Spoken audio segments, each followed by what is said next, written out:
Business information and profile settings. This is the first thing that you're going to want to do when you set up your account. You want to just get it out of the way, get everything inputted correctly so you don't have to come back and redo this later, because it does matter.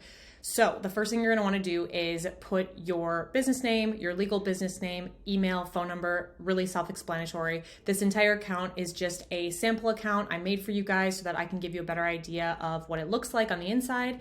So what I would also do is put your business logo, because you may use this later when you're sending out emails or doing other things that you want to reference your logo. So just make sure that you put it in the correct format.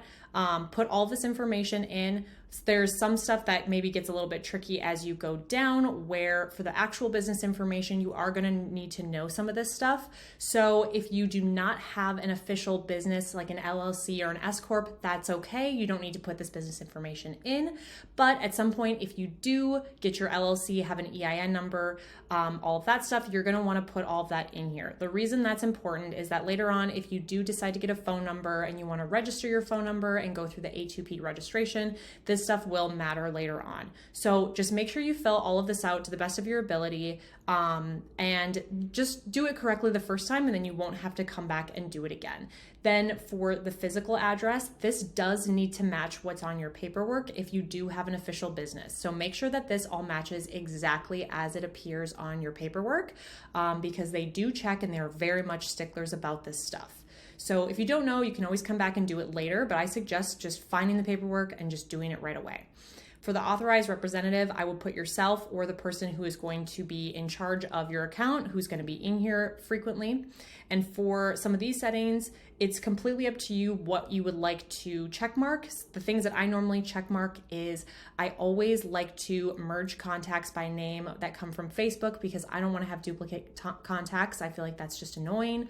I don't do anything with the time zone. I do like to mark emails as invalid due to a hard bounce, because I don't want to have a invalid email in my contacts. I do like to validate phone numbers when it first sends out a SMS message. And I also like to verify the email address, which it looks like I have to go enable this for this account. But I would also check this, because when you are sending out emails, if you are sending to a new contact and they might have put their email in incorrectly, you don't want that to negatively affect your email health score. So I would always just verify the email address at the very beginning. It does cost, I believe it's 0.005 cents per verification, but it's completely worth it. You want to have a valid list of emails, so you might as well do that right at the beginning. And then for some of this stuff, making yourself SMS compliant, I always just leave that stuff checked, because obviously I do want to be compliant for all of those things.